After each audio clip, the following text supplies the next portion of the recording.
With the NBA draft starting tonight, we have multiple Raptors updates, including the Raptors assistant GM Dan Tolzman coming out and directly stating the interest the Raptors have in Bronny James in this year's NBA draft. So we'll discuss that, including the Raptors being linked to a shooter from the Washington Wizards. And tonight's a big night for the Toronto Raptors in the middle of a retool, a rebuild. The draft is where you can really shape your roster for the future. So we will be going live. Make sure to tune into the Raptors Digest, subscribe, and make sure you keep a lookout for the live that we're going to be having going for the NBA draft. But let's dive into the news that's been going down leading into the draft. And the first thing we're taking a look at is the Raptors executive Dan Tolzman revealing the interest the Raptors have in Bronny James. Now, we've seen the multitude of reports, the things that have come out regarding the Raptors, being linked to Bronny James. They've scouted him throughout the year. They've discussed the possibility of bringing him into the organization. Those rumors and stuff have been revealed. And then, basically, Rich Paul has come out and said that the Raptors president, Masai Ujiri, loves Bronny James, and they could definitely take him without even seeing him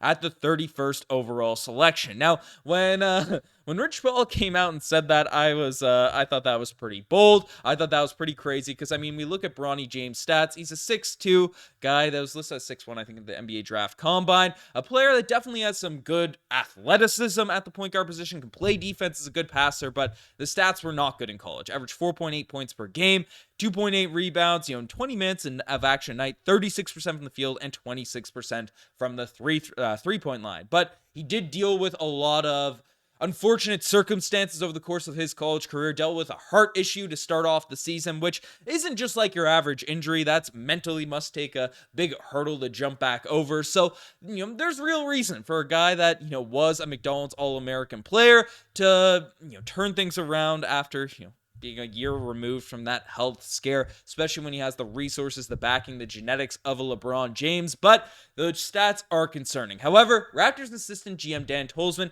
did come out and directly address all the Bronny James rumors. He said, I think all these players are guys we're looking at. Bronny James is definitely in the mix. Every player on the board we're looking long and hard at, so I wouldn't say we've ruled out anybody. So definitely the Toronto Raptors, has brought up the questions obviously directly getting asked regarding Bronny James, given all the reports. Rich Paul is coming out and directly name dropping Masai Ujiri, directly name dropping the Toronto Raptors as a potential destination for Bronny James. And I know a lot of Raptors fans, again, looking at the stats, looking at the numbers, don't want to see him on the Toronto Raptors, but unless there's a chance we end up landing LeBron, who himself is going to be 40 years old by the time he'd leave the LA Lakers. So there is all that. There's all that to be discussed. I don't think he's coming to the Toronto Raptors on a minimum contract on one of these types of deals, but you'd want to hopefully draft Bronny James with as I said at the intro, as I said at the lead of this vid,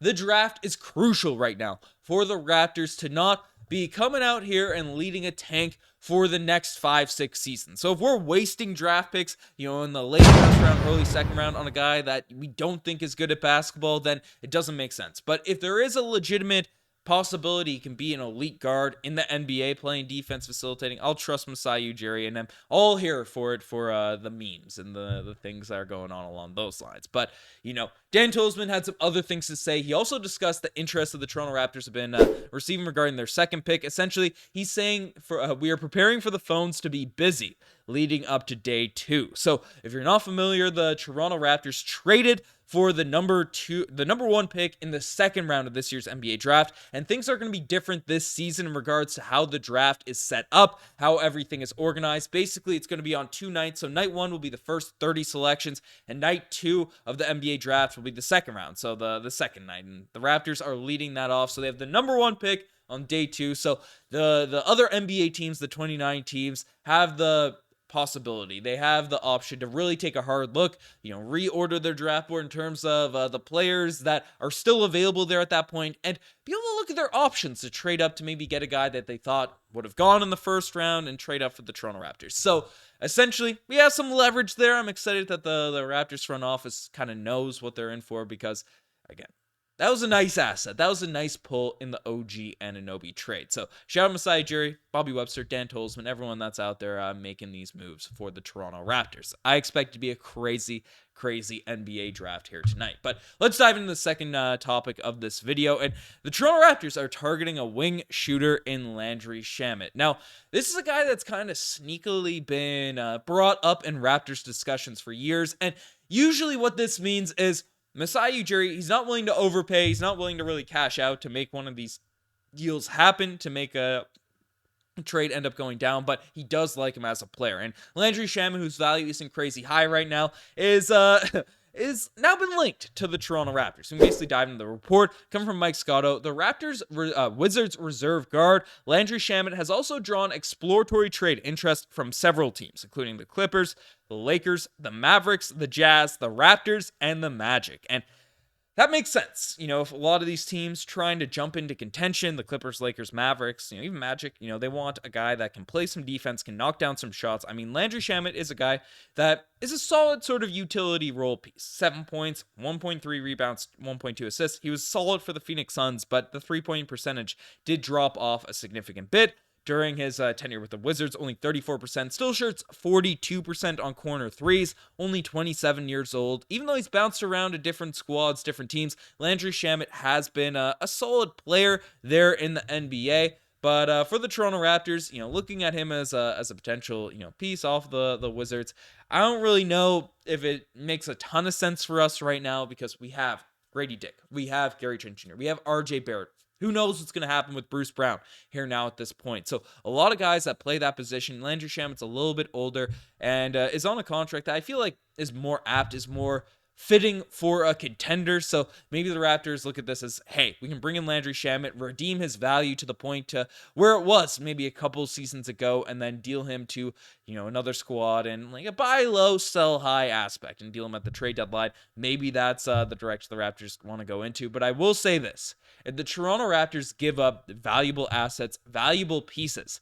to acquire a Landry Shamet on draft night over free agency, give the Wizards something valuable that could affect our future, that would be a ridiculously foolish, silly fumble by Masai Ujiri, by the Raps. I don't care how high you are on the guy, how many times the Raptors have been linked to Landry Shamet in previous seasons and things that are going on. If you can get him for nothing, if the Wizards are just dangling out there, which I feel like that won't be the case. I mean, we can pull up this report again. There's a bunch of teams that have that exploratory trade interest and trying to buy low on a Landry Shamet if a deal is to go down. The Wizards probably want to trade up. If they're doing like one of these just give away an asset type of trades, they probably want to do it to someone in conference. But if we trade like 2 seconds, if we trade like we're not trading a future first. There's no world that ends up actually going down. But if we do one of these deals for a Landry Shamet, Masai's had some fumbles. He's had some weird takes at the receivers. I'm still a big believer in Masai, the moves he's making, Bobby Webster, our front office. But that would just be an idiotic fumble. So, a bit confused by this report, but I wouldn't hate him being on the roster if we can kind of get him for nothing. But let me know what you guys think about all this latest Toronto Raptors news. You guys are the best make as far. Subscribe to the channel. Again, we are going live tonight for the NBA draft, so make sure you guys, stay tuned for that. It's going to be a fun one. Anyways, I'm signing out. Cheers.